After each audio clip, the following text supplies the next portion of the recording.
All right, I'm going to walk through how to find the derivative of the inverse of a function. Um, and if you look up this in a textbook, you'll see boxed off one of these formulas. They're the same formula, just sometimes this is the derivative of the inverse written here. This is another way of writing the derivative of the inverse.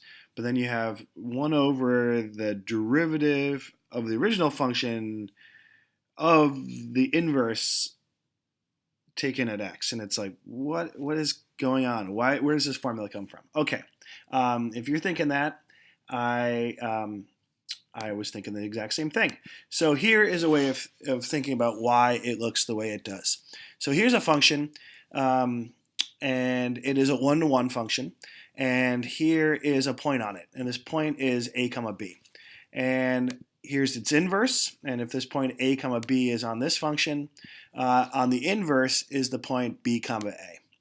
And if I think about the tangent on the original function, here we go, and then try to think about the tangent on this inverse.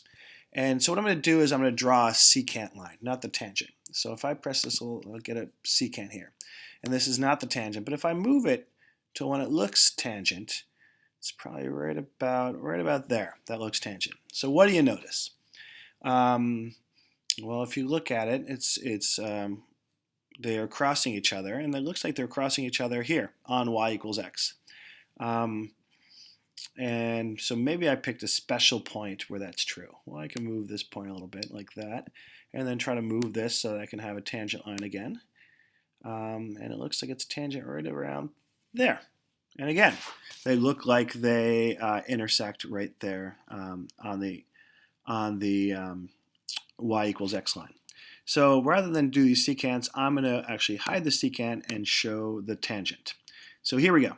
And if you notice here, they always intersect there. And in fact, these two tangent lines are inverses of each other, which shouldn't be a big surprise. But what it means about their slope is that their slopes are reciprocals of each other. And that's the key fact. That if I want to find the derivative here at this point B on the inverse, well, it's going to be the reciprocal of the tangent taken at A on the original function. So what that means is that the derivative here taken at b, so I wrote g prime, g is the inverse here, g prime of b is equal to 1 over f prime of a. So the derivative here at this x value is equal to the reciprocal of the derivative taken at its partnered point, which is the x value there is the y value of this one here. So this is another way of writing that formula. The g prime of b is equal to 1 over the derivative of the original function taken at basically f inverse of b, which is the y value of the point here. So the y value here is the x value over here. So let's look at an example problem. That will help. So go back here. And let's look at an example. So here's a function that they might ask you, find the derivative of the inverse at 2 if this is your function. Now the one thing to notice is that this is not one-to-one, so technically it won't have an inverse. So what I could do is here's the inverse relation. But what I could do is limit the domain. So I've limited the domain here from like negative 0.6 to positive 0.6, which makes this little purple guy here 1-to-1. And it also makes its inverse 1-to-1. So let's say I wanted to find the derivative of this guy at 2. Well, the thing is in order to find that, I got to think about here's the partner point here. And if I want to find the derivative at 2, well, it's going to be the reciprocal of the derivative taken over here at its partner point. And at 2, I can do by inspection, I can think, okay, so if this x value is 2, that means this y value is 2. And by inspection, I can look at this original function and say, okay, now where is this going to be 2? Just by inspection, one thing to notice is if I plug in 0, which is a nice thing to plug in, I get 0 plus 2, so that's at x equals 0. So, and that's the y value here. Oh yeah, there we go. But you don't need a graph to actually do this. I'm just showing you the graph so that you have an idea what's going on. But the thing is, I can't find this inverse function.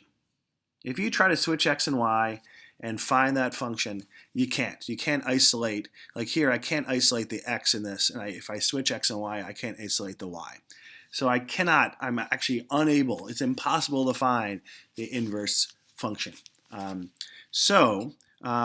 Well, what I can do is I can take the derivative of this, and I can say, okay, what's the derivative of this at 0? Well, it's 4. So this slope here is 4, which means the slope here is 1/4. Okay, so that's one way of doing it.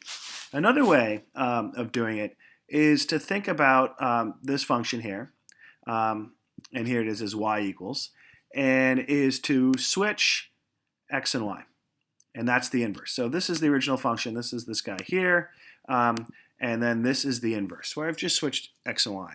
And at this point, I can take the derivative implicitly. I don't have to solve for y to take this derivative. I can just differentiate it as is, and then I get this. Then if I isolate y, I can factor a y out, and then divide by the 1 plus 3 cosine of 3y, and there I go. So y prime equals 1 plus 3 cosine of 3y. But if you notice, this is the same thing we got before. So this is 1 over the derivative of the original function, the derivative of f. So this is the derivative, and right now we're looking at the derivative of the inverse. So the derivative of the inverse is 1 over the derivative of the original function, not taken at this x value, but taken at its y value, and which in this case is 0, which is the x value of the original function. And there is another way of stating that the derivative of the inverse is 1 over the derivative of the original function taken where? Well, at the y value, which is f inverse of x. When I realized I'm missing a parenthesis there. Sorry about that. So anyway, I hope this helps, and I hope it makes some sense. All right, good luck. Thanks.